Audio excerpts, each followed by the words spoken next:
Pernah denger gak sih tentang rumah tua di tengah kota yang katanya gak ada yang berani tinggal di sana? Nah, gue bakal cerita salah satu kisah horor legendaris yang katanya beneran terjadi. Jangan salah, ini bukan cuma mitos, tapi pengalaman nyata yang bikin banyak orang gemetar tiap kali ngelewatin tempat itu. Berani dengerin sampai akhir? Di sebuah kota kecil yang tenang, berdiri sebuah rumah tua bergaya kolonial Belanda. Rumah itu dulunya milik seorang pejabat Belanda yang terkenal kaya raya, tapi juga kejam.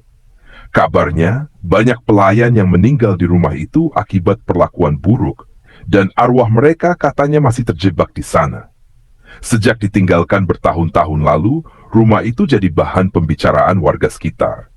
Siang hari aja rumah itu udah kelihatan angker, apalagi malam hari. Gak ada yang berani mendekat, kecuali beberapa orang yang nekat dan, ya, punya nyali lebih.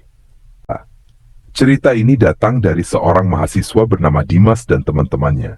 Mereka penasaran dengan rumah itu dan memutuskan untuk menjadikannya tempat uji nyali. Paling juga cuma cerita kosong, kata Dimas dengan santai. Malam itu mereka berempat masuk lewat pagar besi berkarat yang udah hampir roboh. Di dalam, suasananya langsung berubah. Udara terasa berat, dingin, dan sunyi. Mereka menyalakan senter, memperlihatkan ruangan penuh debu dengan perabotan tua yang masih utuh, seolah ditinggalkan begitu saja. Tiba-tiba mereka mendengar suara langkah kaki di lantai atas. Tapi yang bikin merinding, nggak ada orang lain di rumah itu. Dimas dengan sok berani memutuskan untuk naik ke lantai 2. Saat dia membuka pintu salah satu kamar, bau anyir langsung menyeruak. Di dalamnya, terlihat kursi goyang yang bergerak perlahan. Teman-temannya yang di belakang langsung ketakutan, tapi Dimas tetap masuk. Lalu, pintu kamar itu tiba-tiba menutup dengan keras, mengunci Dimas di dalam. Dari luar, teman-temannya mendengar suara Dimas yang panik. "Buka pintunya! Ada sesuatu di sini!" Mereka mencoba mendobrak, tapi pintu itu seolah terkunci rapat oleh kekuatan tak terlihat. Di dalam kamar, Dimas melihat bayangan perempuan dengan gaun putih berdiri membelakanginya. Rambut panjangnya menutupi wajah, tapi suara tangisnya menggema di ruangan. Ketika Dimas mencoba mundur, perempuan itu berbalik. Wajahnya pucat dengan mata hitam pekat dan mulut yang menganga seolah berteriak tanpa suara.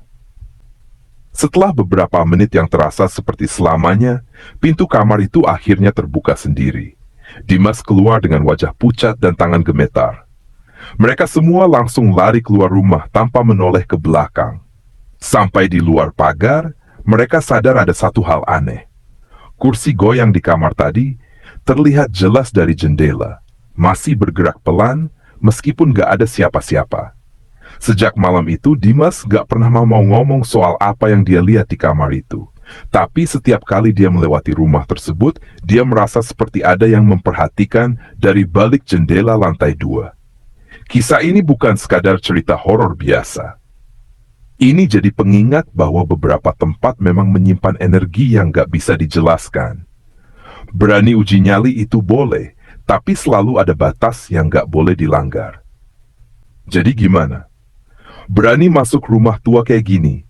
Kalau lo punya cerita horor nyata atau pernah ngalamin kejadian seram, tulis di kolom komentar. Jangan lupa like, share, dan subscribe buat dengerin lebih banyak kisah horor lainnya. Ingat, jangan pernah remehkan tempat yang udah lama ditinggalkan, karena mungkin ada yang masih tinggal di sana.